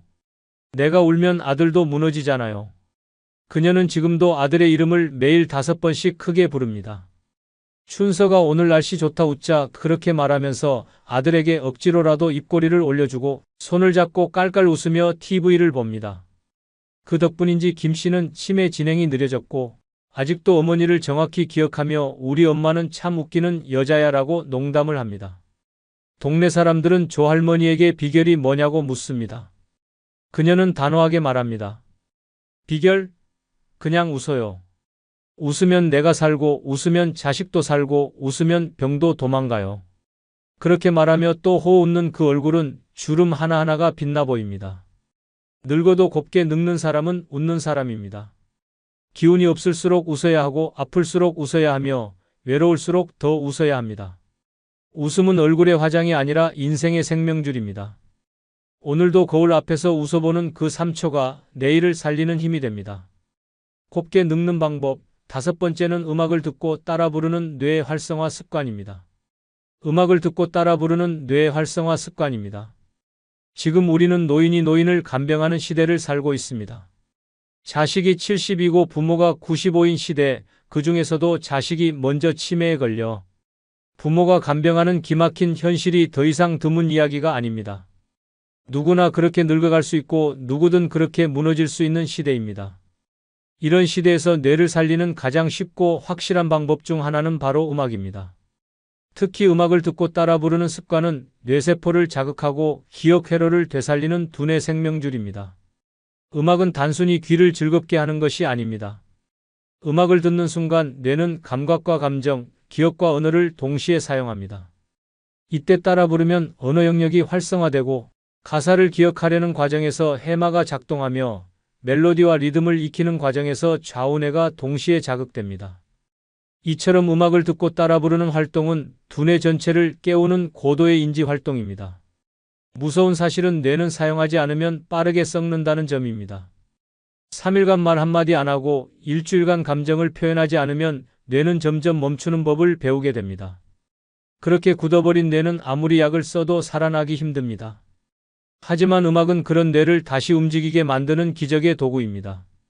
특히 추억이 담긴 옛 노래는 과거의 기억을 끌어올리며 잊고 있던 감정과 얼굴, 이야기들을 떠올리게 합니다. 실제로 치매 환자에게 가장 먼저 반응을 일으키는 자극은 노래입니다. 아무리 이름을 기억하지 못해도 찔레꽃 붉게 피는 남쪽 나라라는 멜로디 한 줄에 눈을 반짝이며 따라 부르는 어르신들이 많습니다. 그건 단순히 가사를 기억해서가 아니라 노래를 통해 삶의 조각들이 되살아나기 때문입니다. 노래는 잊었던 자아를 깨우고 관계를 회복시키며 무엇보다 내가 살아있구나를 느끼게 해줍니다. 하루에 딱 한 곡이라도 좋습니다. 아침에 라디오에서 나오는 트로트를 따라 부르고 점심 후 창가에서 흥얼거리고 저녁엔 손주에게 불러주며 웃음을 나누는 것. 이 단순한 반복이 뇌를 살리고 마음을 살리고 결국은 삶을 살립니다. 노래는 돈도 시간도 장소도 필요하지 않습니다. 마음만 있으면 언제든 가능한 최고의 뇌 운동입니다. 경기도 부천에 사는 90세 오인숙 할머니는 매일 아침 첫 번째 할 일이 노래 틀기입니다. TV보다 신문보다 먼저 전축에 CD를 올립니다. 첫 곡은 늘 돌아와요 부산항에입니다. 이 노래가 끝나면 벌써 그녀의 표정은 밝아지고 얼굴엔 미소가 번집니다. 놀라운 건 그녀의 아들 김진호 씨가 67세로 이미 경도인지장애 판정을 받았다는 사실입니다. 김 씨는 평생을 성실하게 살았지만 퇴직 후 무기력과 우울감에 빠졌고 점점 기억이 흐려지기 시작했습니다. 처음엔 우편함 번호를 잊었고 나중엔 아내의 생일도 잊었습니다. 그때 오인숙 할머니는 결심했습니다. 우리 아들을 음악으로 살리자. 매일 한 곡씩 같이 듣고 부르기 시작했습니다. 처음엔 어색해하던 김 씨도 어느 순간부터 무조건 이하를 부르며 박자를 맞추기 시작했습니다. 노래가 끝나면 어머니와 마주보고 웃었고 점점 얼굴에 생기가 돌았습니다. 지금도 오할머니는 매일 아들과 함께 노래를 부릅니다. 주말이면 가족 노래방이라는 이름으로 손주들까지 모아놓고 콘서트를 엽니다.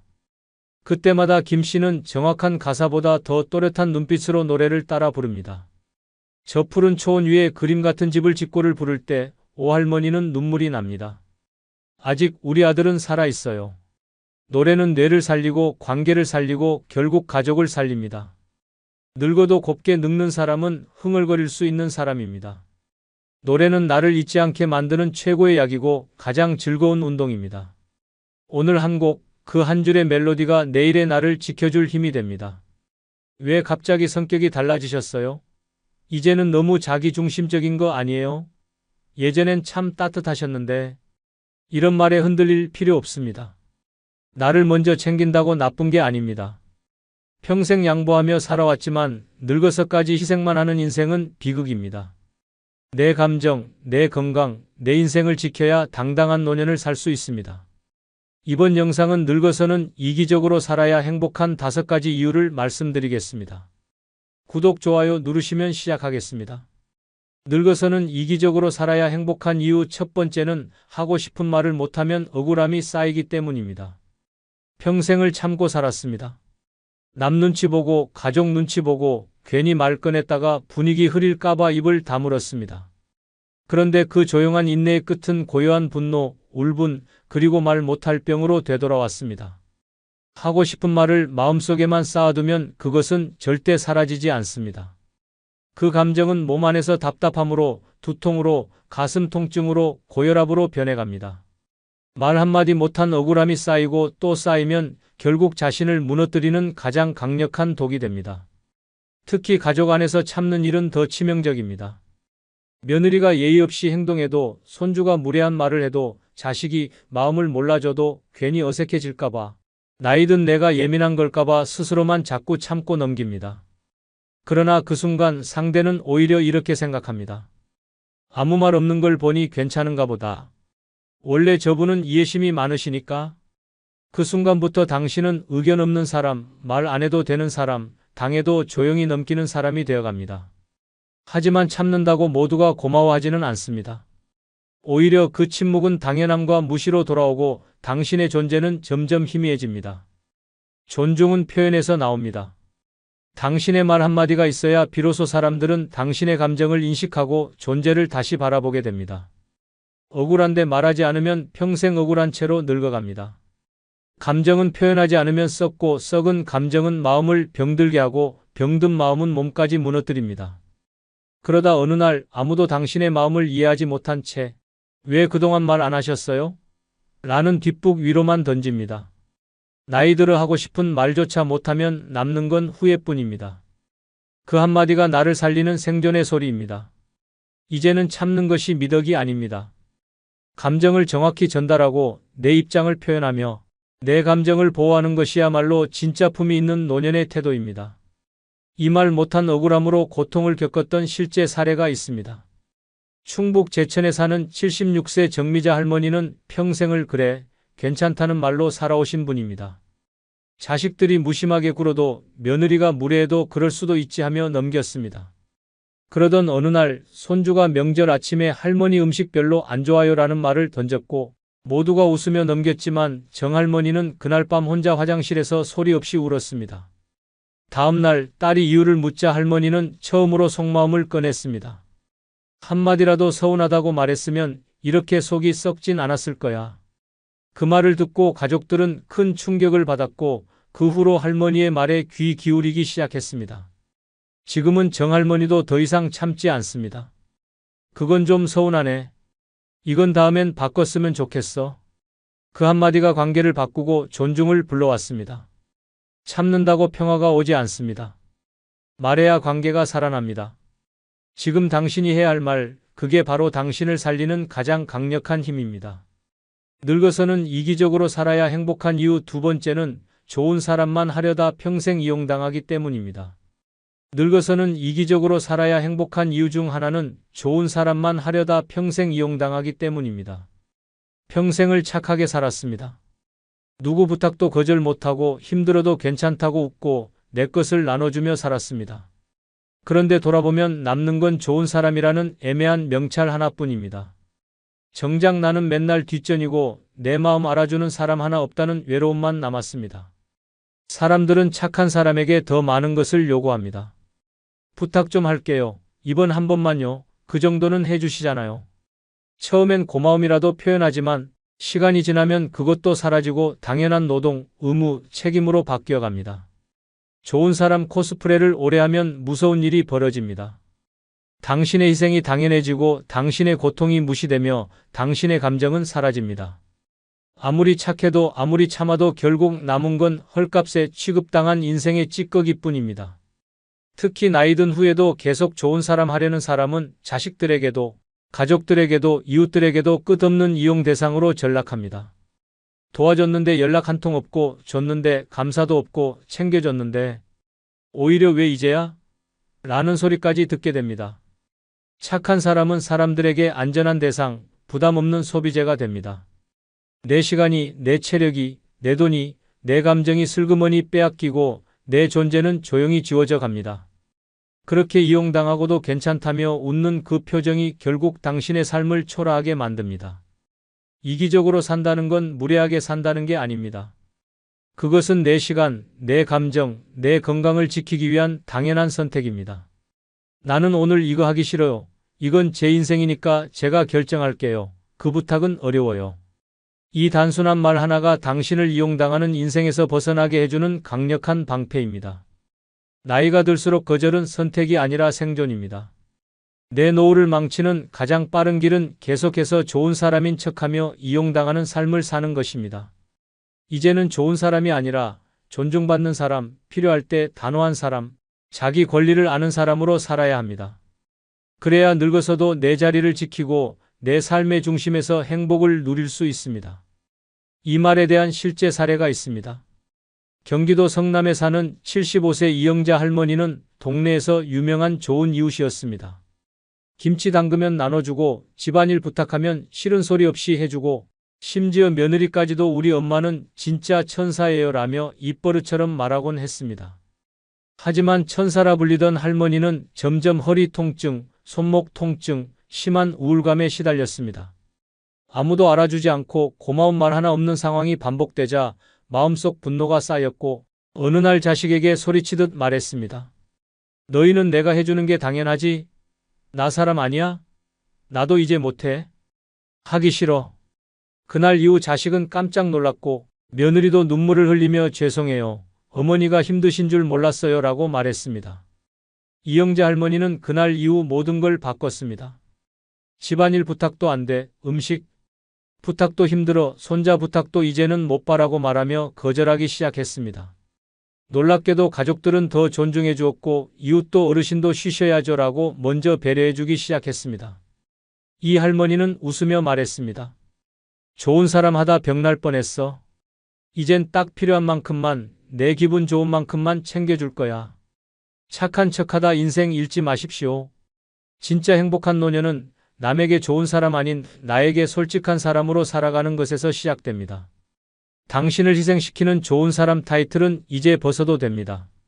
남보다 나를 먼저 챙기는 이기심이야말로 늙어서도 존중받고 행복하게 살아남는 가장 현명한 방법입니다. 늙어서는 이기적으로 살아야 행복한 이유 세 번째는 참기만 하면 병이 되어 돌아오기 때문입니다. 늙어서는 이기적으로 살아야 행복한 이유 중 하나는 참기만 하면 병이 되어 돌아오기 때문입니다. 괜찮다는 말로 자신을 속이고 어차피 내 일이다라고 참으며 살면 그 억누른 감정이 결국 몸에 쌓여 병이 됩니다. 누가 봐도 인생의 후반기에는 나를 위한 시간, 나를 위한 감정이 우선이지만 많은 노인들이 여전히 좋은 사람 코스프레를 하며 참는 습관을 고집합니다. 하지만 참는 것은 그냥 넘어가는 것이 아니라 자신의 감정을 숨기고 억제하는 자가 치명적인 폭발을 일으킬 씨앗을 심는 것입니다. 감정을 억누르면 그 억제된 에너지는 몸속에 쌓이고 뇌에서 불만으로 변하고 결국은 통증, 질병, 그리고 고통으로 나타나기 시작합니다. 사람들은 자주 참는 게 미덕이다라고 말합니다. 그러나 참는 것의 본질은 자기 자신을 무시하고 내 감정을 덮어두고 결국 내 건강을 바꾸는 위험한 선택입니다. 나이 든 몸은 더 이상 감정을 억제하는 것에 내성이 없으며 억지로 참으면서 스트레스 호르몬인 코르티솔이 분비되면 면역력은 떨어지고 체내 염증이 쌓여갑니다. 이는 심각한 만성질환, 고혈압, 당뇨병, 그리고 심장병을 불러옵니다. 참는 것의 가장 큰 문제는 무엇을 참는지 모르는 경우입니다. 자식이 무시해도 며느리가 예의 없다고 해도 옆집 이웃이 지나치게 요구해도 그저 다 참습니다.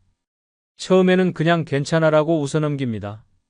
하지만 그 작은 불만 하나하나가 내 마음에 쌓이기 시작하고 어느 순간 그 참은 감정이 결국 나를 병들게 한다는 사실을 깨닫게 됩니다. 더 심각한 문제는 그 참음이 고통으로 돌아와 몸을 망가뜨린다는 점입니다. 예를 들어 스트레스가 쌓이면 신체는 그것을 무력해지지 않기 위해 근육 경직으로 반응합니다. 긴장된 근육이 풀리지 않고 방치되면 두통, 요통, 어깨 통증으로 발전하고 이는 만성 피로와 우울증을 일으킬 수 있습니다. 또한 내 마음의 억제는 위장 문제, 소화불량, 고혈압으로 번져 결국엔 건강을 위협하는 질병의 씨앗이 됩니다. 그리고 더 나쁜 점은 참은 감정이 제대로 표현되지 않으면 내가 누군지 어떤 감정을 느끼는지 모르게 되고 그 무의식적인 억누름은 결국 몸을 더욱 아프게 만듭니다.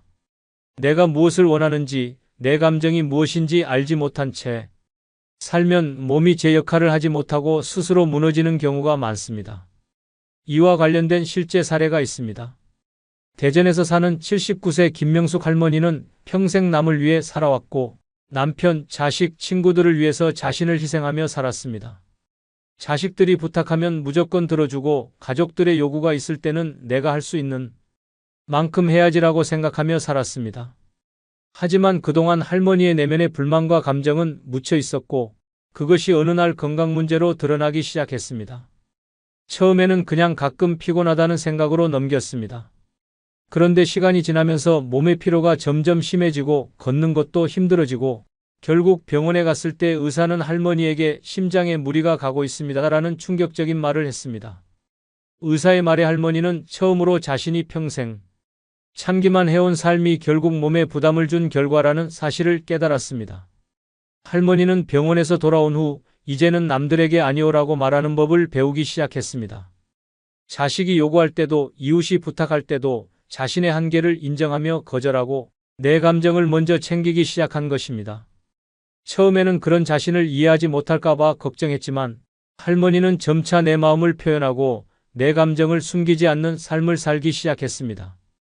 그 결과 허리 통증, 다리 무거움, 심장 통증은 점차 사라졌고 무엇보다 자신의 삶을 다시 살아가는 기쁨을 느끼기 시작했습니다. 김할머니는 말합니다. 내가 아니면 누구도 나를 생각해주지 않아. 이제는 내 마음대로 살아도 돼.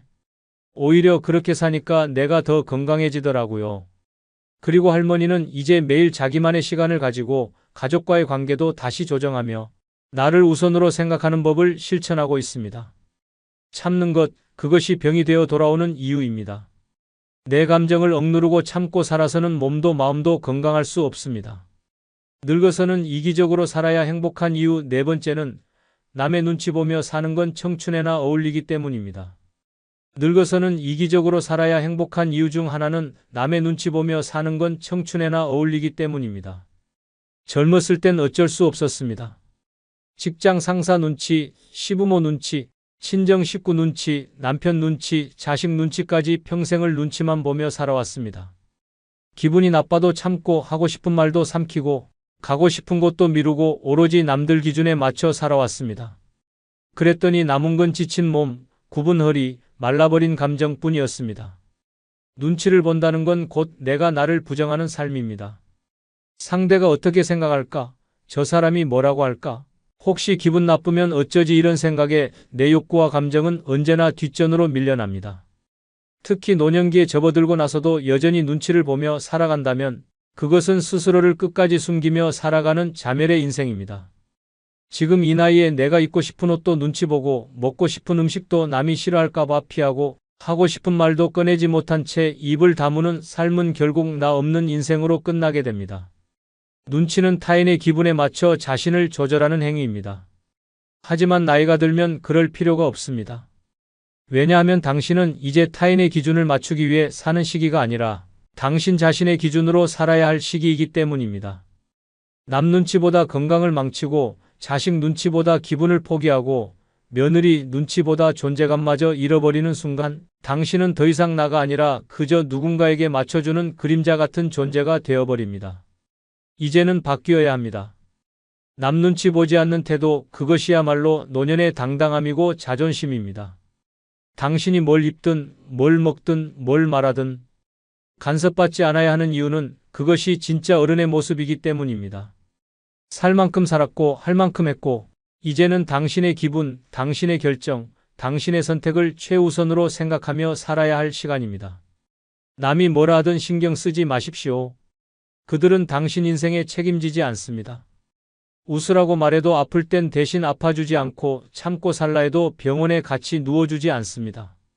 남의 시선을 의식하느라 기분 나쁜데도 억지 웃음을 지으며 듣기 싫은 말에 고개 숙이는 건 청춘의 숙제일지언정 노년의 의무는 아닙니다.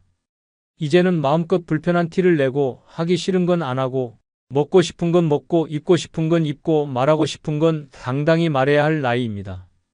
그것이야말로 진짜 나로 살아가는 인생이고 존엄한 노년을 지키는 가장 멋진 자세입니다. 이런 삶의 전환을 보여준 실제 사례가 있습니다. 인천 부평에 사는 81세 정태순 할머니는 한때 주변의 천사 같은 어르신으로 불렸습니다. 언제나 웃는 얼굴, 아무리 힘들어도 괜찮다는 말만 하며 살았습니다. 그러던 어느 날 친구들과 외식 자리에 갔다가 자기가 좋아하는 짬뽕을 먹고 싶다 말했지만 다른 사람들이 싫어한다는 이유로 순두부찌개를 시켜야 했습니다. 그날 이후로 할머니는 집에 와서 이렇게 중얼거렸습니다. 내가 언제까지 남들 입맛에 맞춰 살아야 하지? 그 말을 들은 손녀가 할머니, 다음부터는 할머니가 드시고 싶은 거 먼저 말해요 라고 했고 그 말에 정할머니는 뭔가 머리를 탁 얻어맞은 느낌이 들었다고 합니다. 그 다음부터는 변했습니다. 식당에 가면 자기가 먹고 싶은 메뉴를 고르고 모임에서도 하고 싶은 말은 꼭 하고 싫은 자리는 과감히 빠지기 시작했습니다. 처음엔 주변 사람들이 놀랐지만 시간이 지나자 오히려 할머니 요즘 멋있어졌다는 이야기를 듣게 됐습니다. 정할머니는 말합니다. 평생 눈치 보다가 이제서야 내 인생 사는 기분이야. 남의 시선에 맞춰 살아온 시간은 충분했습니다.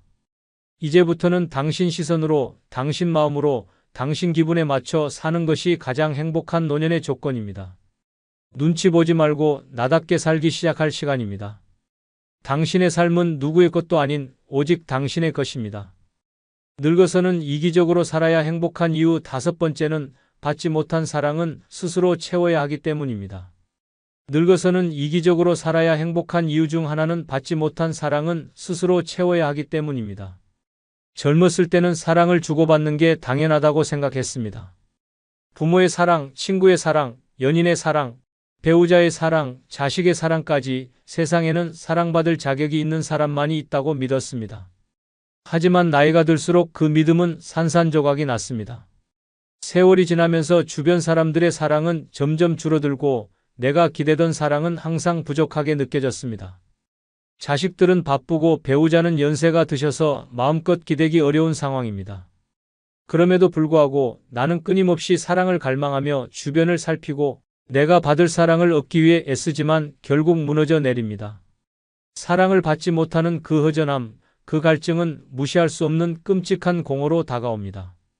그 공허함은 점점 내 삶의 모든 감정과 에너지를 삼키기 시작하고 결국엔 내 존재까지 의심하게 만듭니다. 내가 사랑받지 못하면 나는 아무것도 아닌 사람이 되어버린다. 그런 생각이 내 머릿속을 떠나지 않게 되며 결국 자기 비하와 무력감에 빠지게 됩니다. 이것은 몸과 마음을 동시에 병들게 하는 무서운 자해행위입니다. 사랑을 받을 수 없다는 생각에 휩싸이면 내 존재 가치가 떨어진다고 느끼며 결국 외로움과 우울증에 시달리게 됩니다. 특히 노년에는 몸이 약해지고 사회적 고립감이 커져 이 상황이 더 심각해지기 쉽습니다. 하지만 받지 못한 사랑은 스스로 채워야 합니다. 그 사랑을 다른 사람에게 기대고 바라보며 허덕이지 말고 내가 나를 사랑하는 법을 배워야만 진정한 행복을 찾을 수 있습니다. 이제는 더 이상 기다리고 바라보고 상처받고 그렇게 살아가서는 안 됩니다. 내가 내 인생의 주인공이 되어 스스로를 사랑하는 방법을 찾는 것이 진정한 행복으로 가는 길입니다. 사람은 주위 사람들의 사랑을 받지 못할 수도 있지만 내면에서 자신을 사랑하는 법을 깨달으면 그 공허함은 채워집니다. 나를 존중하고 나를 아끼고 나를 이해해 주는 것이야말로 내가 할 수 있는 가장 큰 사랑입니다. 나이 들어서도 스스로 사랑할 수 있으면 다시 태어난 것처럼 젊고 활기찬 삶을 살아갈 수 있습니다. 이와 관련된 실제 사례가 있습니다. 서울에 사는 80세 김영희 할머니는 40년 넘게 직장 생활을 하셨고 자식들을 잘 키우셨습니다. 하지만 남편은 일찍 돌아가시고 자식들은 다 바쁜 삶을 살고 있었습니다. 처음엔 그래도 자식들이 있기 때문에 외롭지 않다며 스스로 위로했지만 시간이 지나면서 점점 외로움과 공허함이 커졌습니다.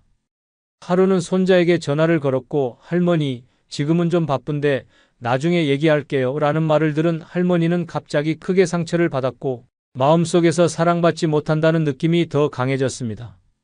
그때 할머니는 자신이 지금껏 살아오면서 스스로를 얼마나 사랑하지 않았는지 깨닫게 되었습니다. 언제나 자식들, 남편, 친구들 모두를 먼저 챙기고 자신은 뒤로 미뤄왔던 것이었습니다. 사랑을 받기만 기다리는 삶이 아니라 사랑을 주는 삶을 살지 않았다는 사실에 충격을 받았습니다. 그 후 김할머니는 스스로를 사랑하는 방법을 배우기 시작했습니다. 매일 아침 거울을 보며 나는 멋지다라고 말하고 좋아하는 음식을 만들며 자신을 위한 시간을 가졌습니다. 친구들에게도 나는 오늘 무슨 일이 있고 나가야 한다며 자신의 삶을 우선시하기 시작했습니다. 그 결과 할머니는 예전보다 훨씬 활기차고 밝은 모습을 보였습니다. 자식들이 그 모습을 보고는 할머니, 예전보다 정말 좋아 보인다고 칭찬했습니다. 더 이상 사랑을 기다리기만 하지 않았기 때문에 오히려 주변 사람들의 관심과 사랑이 자연스럽게 돌아오게 된 것입니다. 내가 나를 사랑하지 않으면 누구도 내 마음을 채워줄 수 없다는 할머니의 말은 그 이후로 주변 사람들에게 큰 감동을 주었습니다. 받지 못한 사랑은 스스로 채워야 하는 법입니다. 그때부터 할머니는 자신의 삶을 즐기고 나를 사랑하며 행복을 스스로 만들어가며 살아가고 있습니다. 이처럼 스스로를 사랑하고 존중하는 법을 깨달은 순간 인생의 절반이 끝난 것 같았던 할머니는 다시 새로운 의미를 찾고 행복을 되찾았습니다. 그럼 이상 영상을 마치겠습니다. 감사합니다.